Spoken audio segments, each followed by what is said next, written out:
Life seems a little chaotic right now, despite all the beauty around us.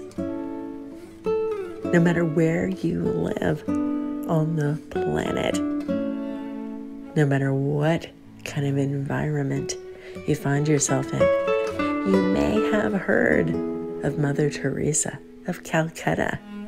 I thought I would take this opportunity to share a little bit of her with you. I am Maria. This is the Strong Body, Strong Soul show. And as crazy as it is out here, let's get a little grounded, shall we? Do something beautiful for God. The essential teachings of Mother Teresa. Hello, my name is Maria, and I'm going to read a little bit of this beautiful book for you. I'm just going to read from the introduction and a little bit of the biography of Mother Teresa for you guys, okay?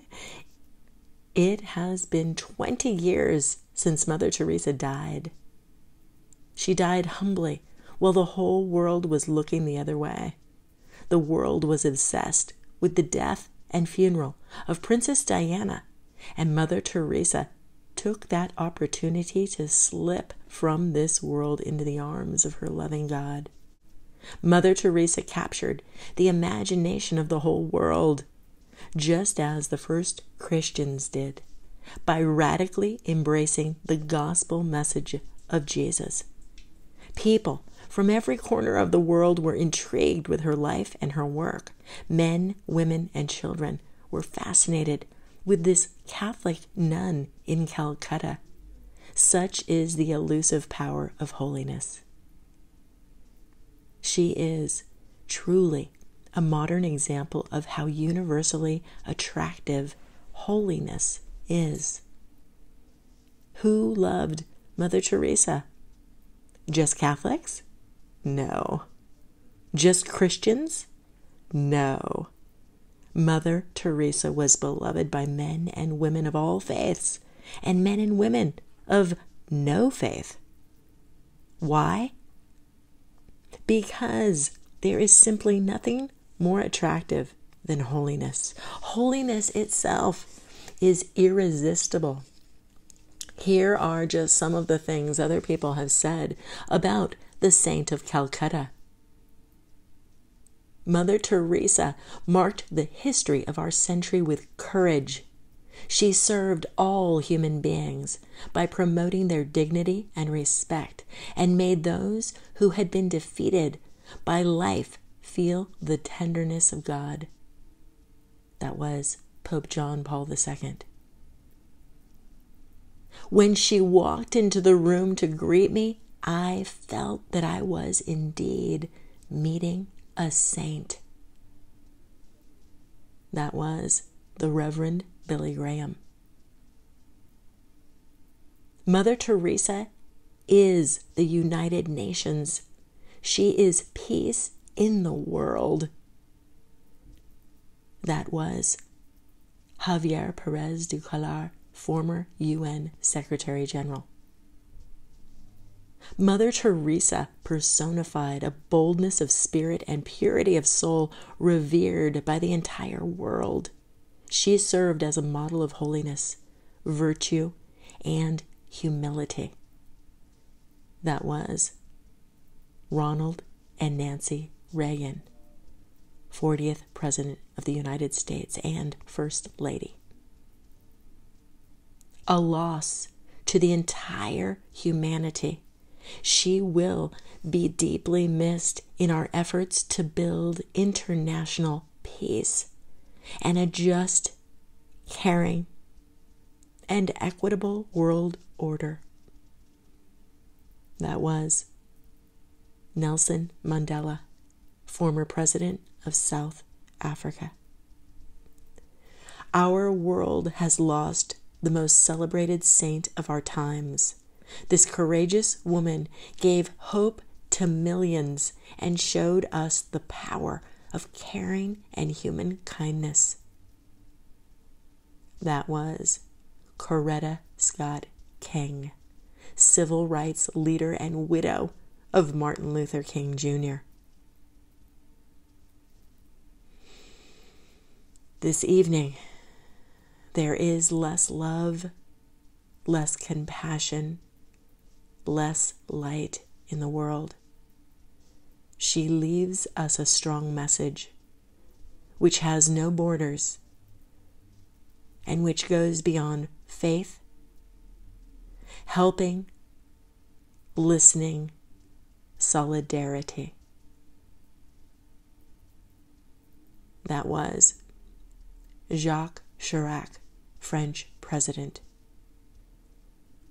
But each person who encountered Mother Teresa had his or her own experience. Now, it is your turn to encounter her, or re-encounter her. Her life and her message, they are timeless. She reaches deep into our hearts, minds, and souls, and challenges us to embrace the beautiful generosity of our own humanity.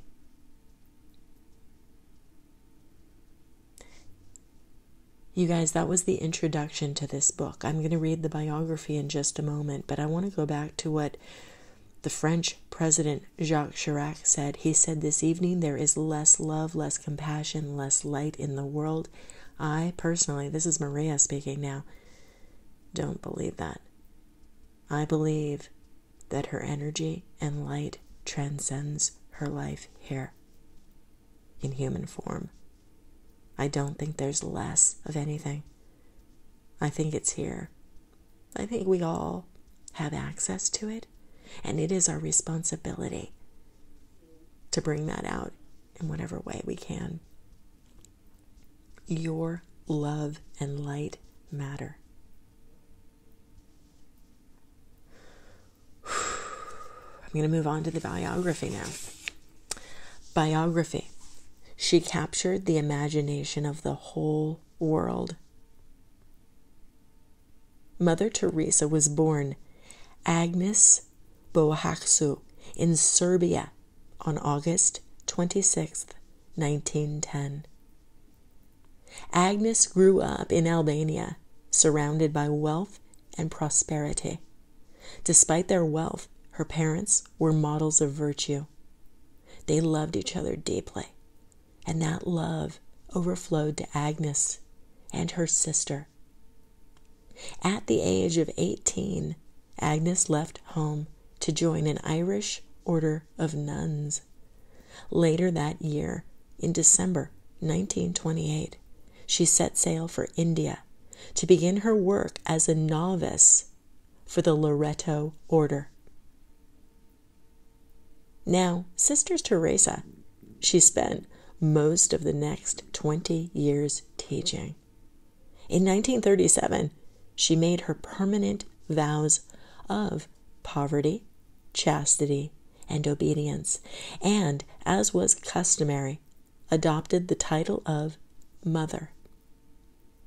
By 1943, India was torn by war and famine.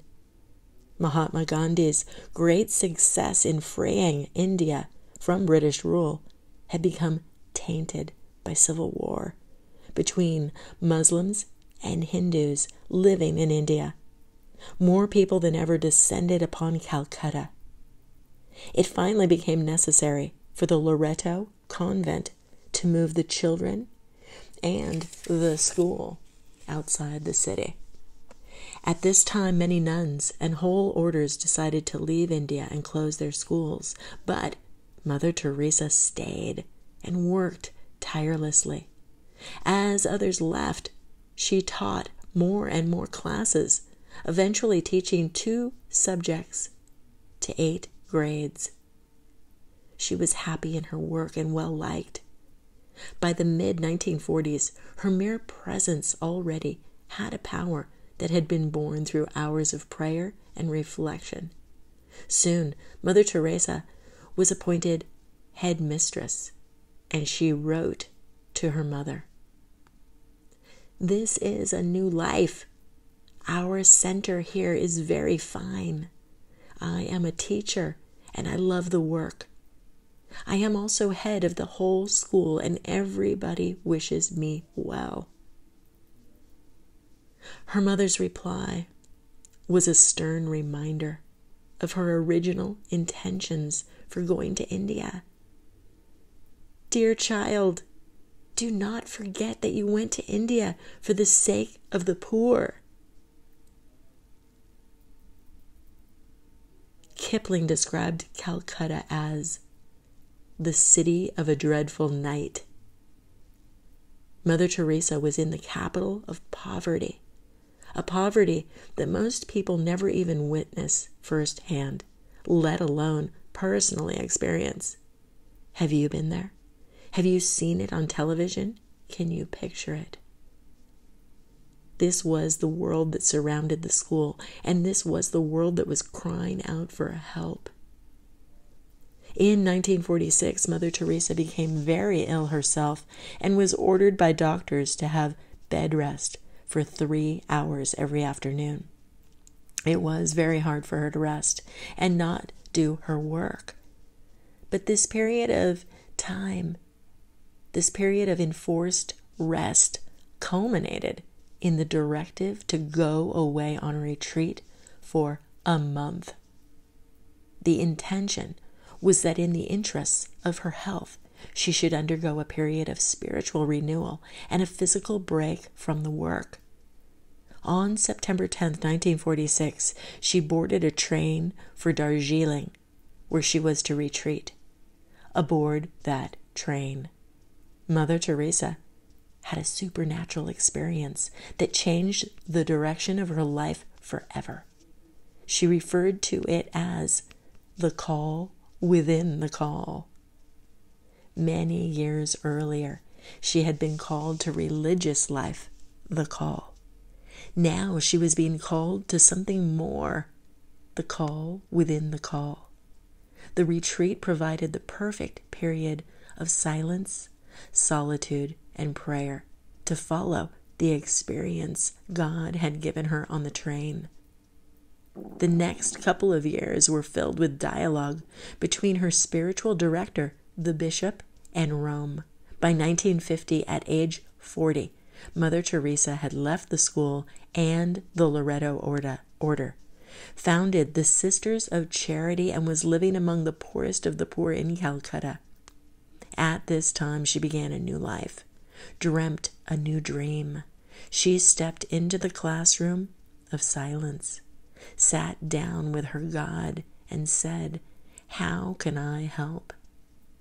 Over the next 20 years, she would capture the imagination of the whole world simply by living the gospel. Such is the potency and spellbinding power the gospel holds when it is actually lived.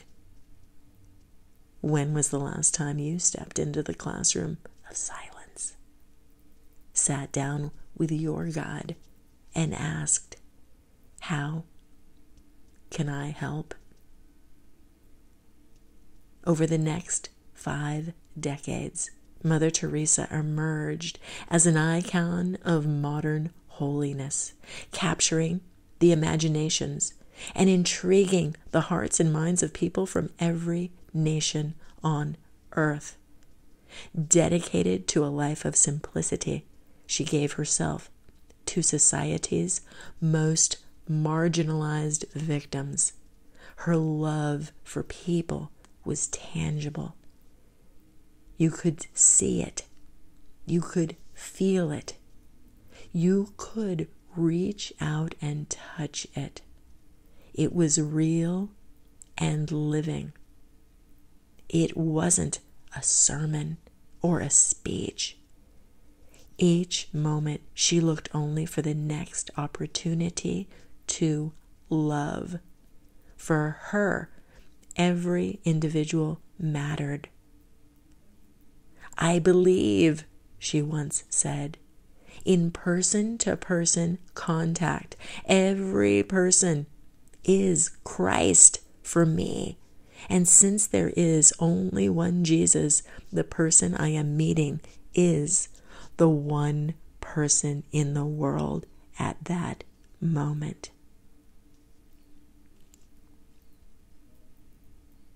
those who spent time with her would often comment,